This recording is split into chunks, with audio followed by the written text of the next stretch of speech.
Fala galera, tudo bom com vocês? Espero que sim. Sou o professor Tiago, vamos lá para mais uma aula de história. Vamos falar hoje aqui sobre os movimentos sociais urbanos da Primeira República.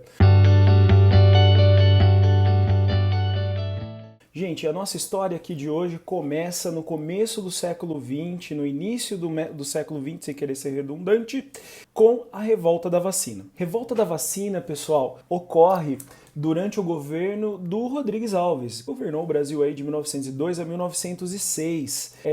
Nós tínhamos ali a capital do Brasil no Rio de Janeiro, e o Rio de Janeiro era uma cidade com graves problemas urbanos, graves problemas com relação ao saneamento básico, um local onde se proliferavam as doenças. Era uma imagem muito ruim passada para os outros países da nossa capital ali diante desse caos. A proliferação de doenças era enorme. Nós tínhamos ali a febre amarela, a peste bubônica, varíola, cólera, várias doenças relacionadas ao clima tropical, mas relacionadas também, pessoal, à falta de higiene, à falta de saneamento, às péssimas condições de vida que nós tínhamos aqui. Diante dessa situação gravíssima, o presidente Rodrigues Alves ele coloca como prefeito Pereira Passos, que vai promover ali a reurbanização do Rio, e nós vamos ter ali também o Oswaldo Cruz, médico sanitarista, que vai ser responsável ali pela campanha de saneamento, uma campanha que visava então acabar ou pelo menos reduzir muito esse grave problema das doenças no Brasil.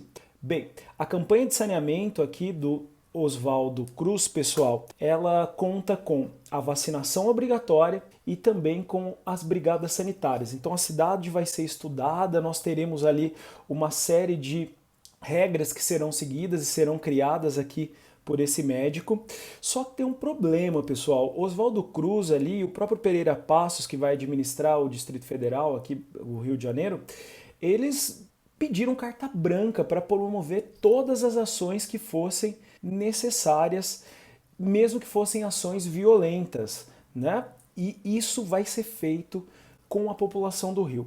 Aqui eu quero que você entenda o seguinte, não há preocupação com a população do Rio de Janeiro. A preocupação aqui, gente, é com a imagem do Brasil. A preocupação é transformar a República num local moderno. Transformar o Brasil nessa modernidade significa melhorar as questões de saneamento, significa reurbanizar o Rio, mesmo que o preço seja a imposição de tudo isso à população. Então não há uma preocupação com o povo do Rio, nem com a questão de avisá-lo do que está acontecendo, com a conscientização e nem políticas públicas que possam ali conscientizar essa população. Bem, vários grupos opositores vão se aproveitar desse contexto, né, dessa imposição aí da campanha de saneamento. A gente destaca aqui os grupos florianistas, né, os jacobinos, que defendem um governo centralizado, que veem aqui nesse contexto da revolta da vacina uma possibilidade de dar um golpe de Estado, de assumir o poder. Destacamos também grupos monarquistas que queriam causar desordem para, quem sabe, retomar ali o governo monárquico. E temos uma imprensa ali que vai fazer pesadas críticas à campanha de vacinação, né? Pesadas críticas ali, acusando a vacina de não ter efeito ou mesmo de ter o efeito contrário. Então nós temos inúmeras charges aqui do Oswaldo Cruz e do seu processo ali de campanha de saneamento. A população se revolta por diversos fatores, galera. Ó, primeiro que já há um clima de tensão que vem ali desde o início do processo de reurbanização. Lembrem-se que nesse processo de reurbanização nós tivemos a destruição ali dos cortiços, nós tivemos o alargamento nas ruas e a população pobre que vivia no centro do Rio, gente, ela vai sofrer uma segregação. Ela não vai conseguir mais ficar naquele espaço, ela perde a sua moradia dali e vai ocupar a periferia, vai ocupar os morros em péssimas condições. Como eu disse, não há uma política pública para poder ali suprir as necessidades do povo carioca. Diante dessa situação de tensão, pessoal, o povo vai chegar à revolta agora com a campanha de saneamento. uma vez que não sabe o que está acontecendo direito, não há campanhas de conscientização, uma vez que nós temos ali medidas extremamente ditatoriais promovidas pelo Estado. O Oswaldo Cruz, inclusive, ele teria dito a seguinte frase, ó: "Dê-me liberdade de ação e eu exterminarei a febre amarela dentro de 3 anos." O combate à febre amarela, pessoal, ele ficou conhecido inclusive como Código de Torturas. As brigadas sanitárias aqui, lideradas pelo Oswaldo Cruz, que visavam promover o saneamento básico, combater as doenças, eram extremamente violentas. A vacinação, gente, passou a ser obrigatória aí para a varíola. E nós vamos ter ali, por exemplo, a proibição de casamento de pessoas que não se vacinam, ou mesmo ali a perda de emprego, ou matrículas ali escolares para quem não se vacina também são proibidas. Então, diante dessa situação, gente, a população vai se revoltar. Dá uma olhadinha aqui em algumas charges para você poder entender esse processo também. Ó. Olha ali, por exemplo, o Oswaldo Cruz com a sua brigada sanitária exigindo a vacinação. Olha essa outra charge, ó, higiene a muque. Você vê que o corpo do Oswaldo Cruz, inclusive, parece uma seringa, né? E ali você tem essa outra charge, ó, da revista Avenida, ó, o espeto obrigatório. Bem, parte dos cadetes do Exército vai se revoltar, nós teremos ali o risco até do Rodrigues Alves perder o poder de receber ali, sofrer com um golpe de Estado, mas a repressão foi violentíssima, grande parte da população foi presa, da população que se revoltou, nós temos ali dezenas de pessoas mortas e algumas pessoas são deportadas, inclusive para o Acre. Deu certo, gente? Olha, do ponto de vista ali de combate às doenças e de reurbanização do Rio, óbvio que deu certo. Mas do ponto de vista social, isso aqui é uma catástrofe, né? A vontade da população, ela não foi seguida e não era a preocupação do governo com o povo do Rio, como eu disse para vocês. Então, a revolta da vacina, gente, não é simplesmente uma revolta da população que é contrária à vacinação. É uma revolta ali contra um Estado extremamente opressor com a população brasileira, ok? Bem, nós tivemos também ali no Rio de Janeiro, mais precisamente na Marinha, a famosa revolta da Chibata. Dá uma olhadinha nessa imagem, pessoal. Percebem aqui que a maioria dos marinheiros eles são negros, ok? Isso vai contar muito para essa revolta. O que aconteceu? Em 1910, o Brasil tinha comprado alguns navios ingleses caríssimos, mas de ponta, melhor que tinha em tecnologia na época. E esses marinheiros aí, a maioria negros, foram até a Inglaterra, foram aprender a mexer nesses navios, a pilotá-los, né, a navegar com eles. E lá eles tiveram contato, por exemplo, com a marinha inglesa e perceberam que o marinheiro inglês, pessoal, era bem tratado, tinha bons salários, era uma pessoa bem vista na sociedade inglesa. Como que era a marinha brasileira, gente? O recrutamento era obrigatório, quase ninguém queria pertencer à marinha. Então, quem ocupava os quadros ali de soldados, né, de marinheiros, quadros que não são de oficiais, era a população carente. Normalmente população negra, 90% dos marinheiros eram negros. Estavam sujeitos a péssimas condições de trabalho e de higiene, recebiam baixíssimos soldos, baixíssimos salários e ainda por cima castigos físicos. Gente, a revolta da Chibata é uma revolta que tem muito dos resquícios, que mostra ali muito dos resquícios da escravidão. 1910, gente, porque 20 anos que a escravidão acabou no Brasil, pouco mais de 20 anos. E ainda você tem uma população negra, os marinheiros, que sofrem castigos físicos, que sofrem com chicotadas, igual o escravo sofria ali até o fim do Segundo Reinado. Então você vê oficial branco batendo em marinheiro negro com chibatadas.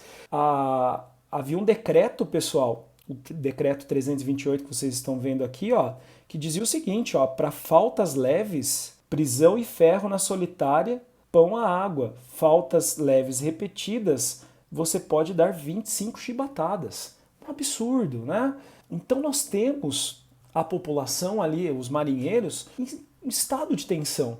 E as coisas pioram muito, pessoal, quando o marinheiro, o Marcelino Rodrigues Menezes, ele sofre com 250 chibatadas. Esses marinheiros que já estavam organizados vão se revoltar no dia 22 de novembro e vão pegar esses navios de guerra do Brasil, navios novíssimos, de de ponta vão apontar para a cidade do Rio e vão ameaçar bombardear a cidade. O que vai acontecer, pessoal? O governo vai ter que recuar. Então nós teremos uma vitória aqui do movimento, tá?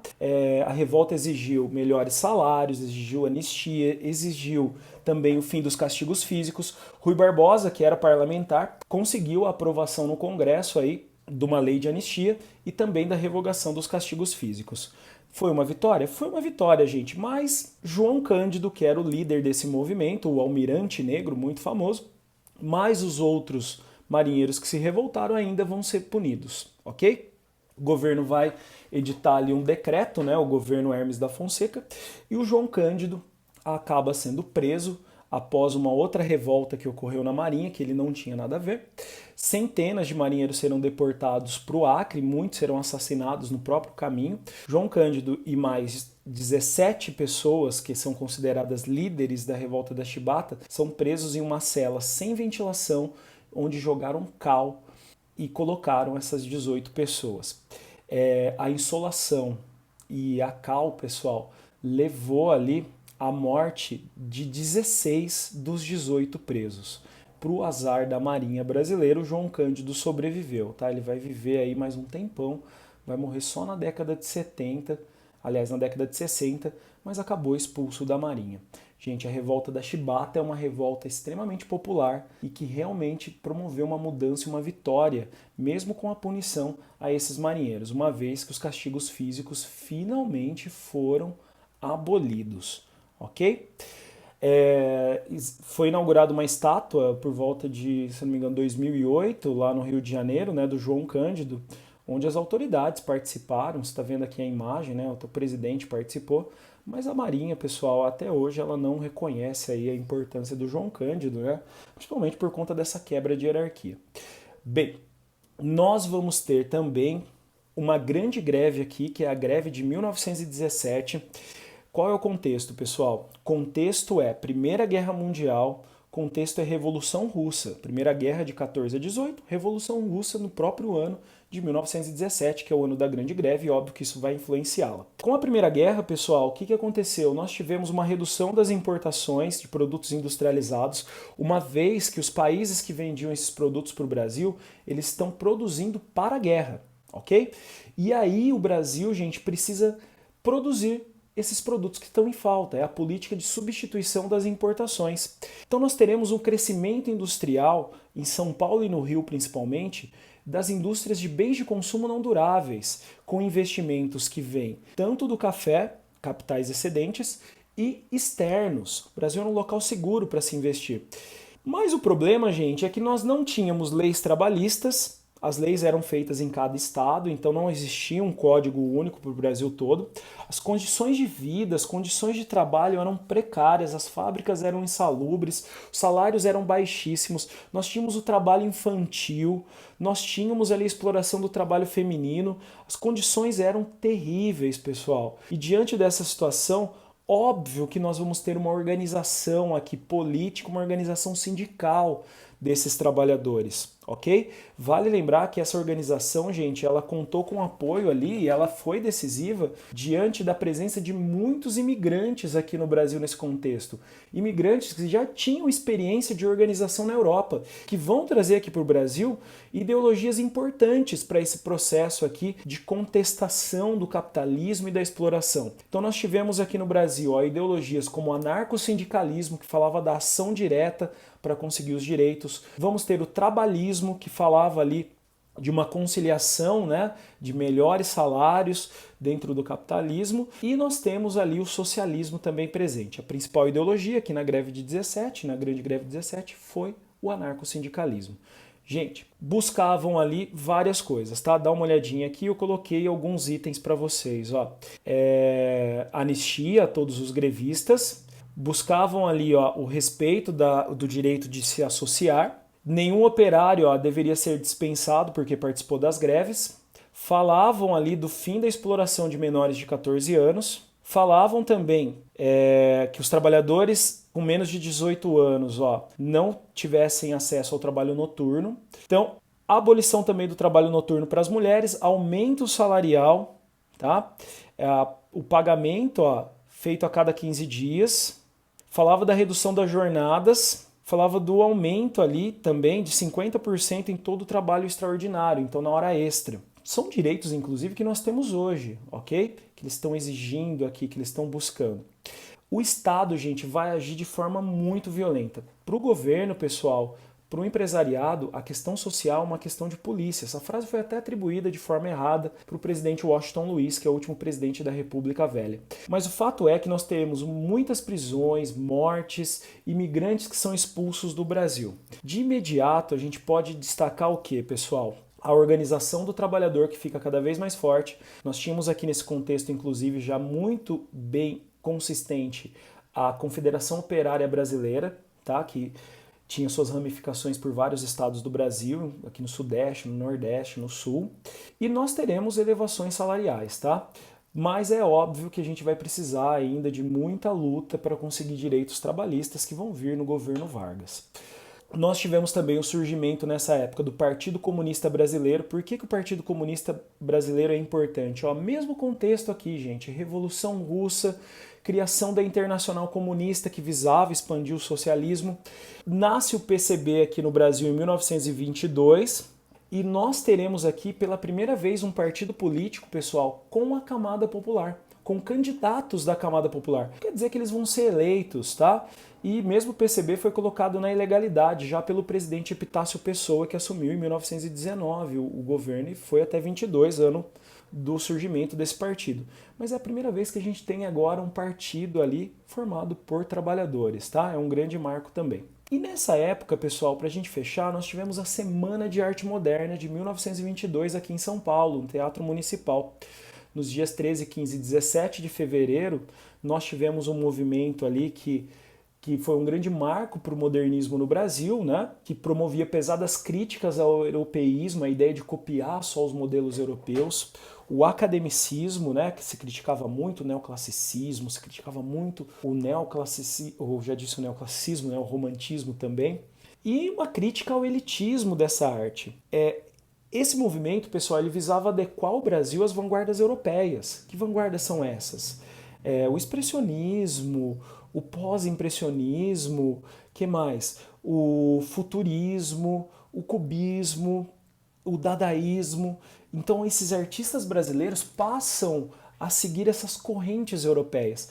Mas aqui, pessoal, a gente tem que entender também o seguinte: a ideia não é copiar literalmente essas vanguardas. Então, os temas nacionais serão muito valorizados, a arte nacional é muito valorizada. Então, você tem quadros que vão retratar a indústria, a urbanização, a imigração, não só quadros, né, mas obras também literárias. A miscigenação, o café, o caboclo, enfim, temas que têm a ver com o Brasil, pessoal. A Semana de Arte Moderna também é um marco de crítica aí a essa sociedade aí, essa república oligárquica que o Brasil ainda vive, esse governo aí que valoriza apenas alguns grupos e grupos ligados ao setor agrário, que a gente já aprendeu. Muitos autores de destaque, tá? Como o Oswald de Andrade, o Mário de Andrade, a Tarsila, Portinari, o Villa-Lobos. Dá uma olhadinha aqui, pessoal, ó.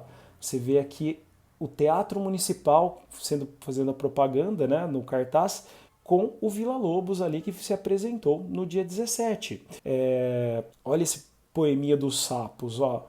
O sapo tanoeiro, parnasiano aguado, diz meu cancioneiro, é bem martelado. Não há mais poesia, mas há artes poéticas. Criticando a questão ali da rígida rima que nós tínhamos ali no academicismo, né? Colocando ali uma nova estética para as poesias. Olha esse quadro aqui também da Tarsila, pessoal, muito importante, os operários, que mostra a miscigenação, que mostra a cidade, né? Dá uma olhada aqui, ó, no Obapuru, pessoal. O Bapuru ali que tem o verde e amarelo, que tem o azul, que mostra esse nacionalismo desse movimento. O Bapuru que está lá na Argentina, né, pessoal? Foi arrematado por um colecionador argentino.